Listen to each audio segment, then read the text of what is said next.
कुमार यादव जी हैं मेरठ से।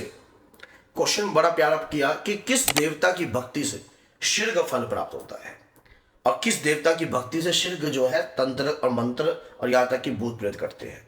तो सभी भक्तों के मन में ये सवाल तो होगा और सवाल बनता भी है कि हमारे घर में भूत प्रेत गंदी एनर्जी जो है वो किस देवता की भक्ति से रुक सकती है और ये पनपे ही ना हमारे घर के अंदर। तो और इसके चक्कर में हमारा घर का नाश हो चुका है।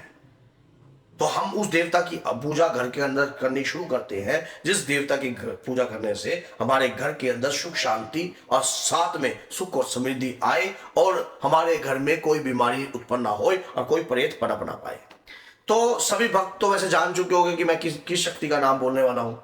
तकरीबन जो भक्त रेगुलर वीडियो देखते हैं उनको पता ही है कि मैं हनुमान जी का भक्त हूं। तो हनुमान जी की शक्ति जो है सर्वप्रिय है। हनुमान जी धरती के जागृत रूप के देवता है, कलयुग के अवतारी है। कलयुग में हनुमान जी की शक्ति को बंधनग्रस्त करने वाला कोई पैदा नहीं हुआ, पहले भी नहीं हुआ था। द्वापर त्रेता सतयुग किसी भी युग में हनुमान जी बंधनग्रस्त नहीं हुए हैं। अपनी इच्छा से हुए हो तो अलग बात है, क्योंकि वो हर शक्ति का सम्मान करते हैं। तो सबसे बड़ी बात ये होती है कि हनुमान जी जो है उन्हें संकट मोचन कहा गया है। मानो संकट मोचन। और देवता का कोई भी एग्जाम्पल देख लो कि किसी भी देवता को अगर संकट मोचन कहा गया हो। संकट मोचन नाम तिहारो, कौन सो संकट मोर गरीब को, जो तुम सो नहीं जाते है डारो, बेगी हरो हनुमान परो। समझ गए? तो आप खुद सोच के देखो कि हनुमान जी को संकट मोचन कहा गया है। हर संकट को हरने वाले, संकट को हरने वाले और रुद्र अवतार। एक बात याद रख लेना, हनुमान जी की भक्ति अगर आपके घर में चलने लग जाती है, हनुमान जी की पूजा अगर आपके घर में चलती है या हनुमान जी की पूजा आपके घर में प्रतिदिन होने लग जाती है, तो आपके घर के संकट सबसे पहले तड़पते हैं। गोस्वामी तुलसीदास जी को ये बात पता लग चुकी थी। कैसे लगी थी? एक दिन गोस्वामी तुलसीदास जी जो है उन्हें लघु शंका लगी। उन्हें नित्य सुबह वो जा रहे थे तो वहां से आते आते एक सूखा पेड़ था, उसके ऊपर ना लघु शंका में बचा हुआ जल था, वो पेड़ पे डाल देते थे। वो पेड़ जो है फलीभूत होने लग गया। उस पे जो है एक प्रेत रहता था। वो प्रेत रहता था तो प्रेत उस जो रोज जल डालने लगे तो प्रेत प्रसन्न हो गया।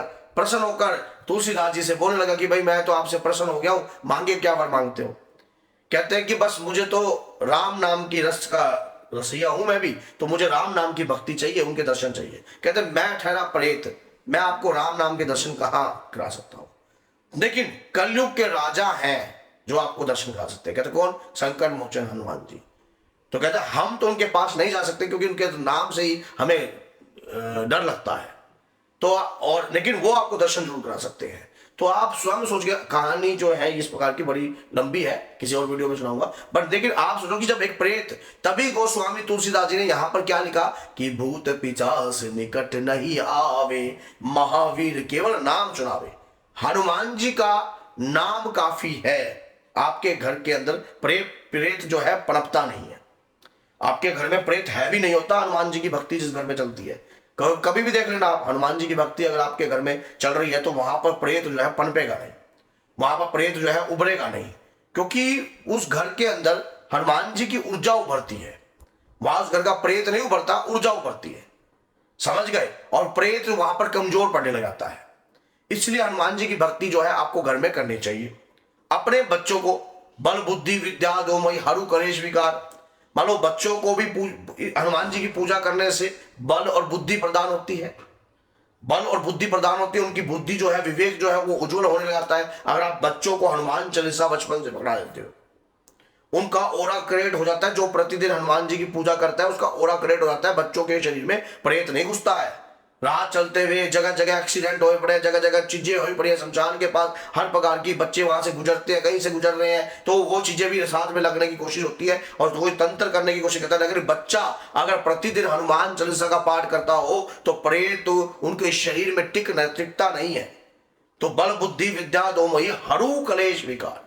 मेरे अंतर मन के जितने भी क्लेश हैं, जितने भी विकार मेरे शरीर में उत्पन्न हुए हुए हैं, जितने भी क्लेश मेरे मन के अंदर उत्पन्न होते हैं, वो सब जो है खंड हो जाए। मेरे हर विकारों को हर लीजिए। तो गोस्वामी तुलसीदास जी इस बात को समझते थे, तो उन्होंने स्वयं कहा। अब यहां पर बात हो जाती है कि अगर आपका बच्चा पूजा पाठ हनुमान जी की करता है, और अगर आप स्वयं करते हो, आपकी पत्नी करती है, अब यहाँ पर पत्नी के ऊपर बात होती है स्त्री के ऊपर, क्या स्त्री को हनुमान चालीसा करनी चाहिए? तो मैं कहता हूँ कि 150 क्या 1000% करनी चाहिए, क्योंकि 99% प्रेत स्त्रियों को ही पकड़ते हैं। क्यों पकड़ते हैं? क्योंकि वो महामारी के समय पे, महामारी जैसे ही शरीर पर आ जाती है तो वो क्या है, मंदिर में नहीं जाती है, पूजा करना ही छोड़ देती है। अरे क्या बात कर रहे हो आप मन हनुमान चालीसा एक ऐसा मंत्र है, कोई बच्चा हो, बड़ा हो, बुजुर्ग हो, आप हनुमान चालीसा सुनने लग जाइए, गाने लग जाइए, बंदा दूसरा व्यक्ति भी साथ में बोलने लग जाएगा। हनुमान चालीसा तो कभी भी किताब में देखकर पढ़ने की आवश्यकता नहीं पड़ती है, मात्र 11 दिन का पाठ करो, 11वें दिन तो आप स्वयं करोगे बगैर पाठ देखे, क्योंकि वो इतनी जल्दी याद होता है। जय हनुमान ज्ञान गुण सागर अपने आप चलता है, रुकने का मन नहीं करता, फिर अपने आप चलता है। तो कोई भी नारी हनुमान चालीसा का पाठ कर सकती है महामारी के समय में भी, क्योंकि उनके अंदर प्रेत ना पनप पाए, आपकी बॉडी का ओरा कमजोर ना पड़ पाए। जो औरत आलसी है उसका क्या कहना, जो आलसी है पूजा करने, कई आलसियां होती हैं, क्या भाई वो क्या है पूजा नहीं करती, भाई मुझे तो दिक्कत हो रही है। देखो ऐसे समय पर ही प्रेत जल्दी पकड़ने की कोशिश करते हैं। तो अगर आप पूजा पाठ करते हो तो आपके शरीर पर मजबूती बनी रहती है, आपका ओरा जो है जो आपके कंट्रोल में रहता है, और साथ में आपके शरीर में कोई नेगेटिव एनर्जी प्रवेश नहीं करती है। यह हनुमान जी की भक्ति का प्रताप ही है। राम नाम की निरंतर भक्ति जो वो करते हैं ना, तभी जाकर हम बचे पड़े हैं। कलयुग में भी निरंतर, कल नहीं तो कलयुग आप घेरा पाते हमारे ऊपर, पूरा पूरा घेरा पाते। ये तो हरि की कृपा हो रही है, हरि का भजन कर रहे हैं और राम जी की भक्ति कर रहे हैं, तभी जाकर हनुमान जी हमारा सहयोग करते हैं। हनुमान जी ही कलयुग को रोके बैठे हैं। अब यहाँ पे अष्ट सिद्ध नवनिधि के दाता, मात्र हनुमान चालीसा पढ़ने से ही आपको अष्ट सिद्धियां नवनिधियां के दाता घोषित है। अस्वर दीन जानकी माता, माता जानकी के वरदान की कृपा से ही वो अष्ट सिद्ध नवनिधि के दाता को आए हैं। तो आप स्वयं सोच के देखिए कि यहाँ पर दाता कौन बने हैं। यहाँ पर हनुमान जी स्वयं दाता बने हैं।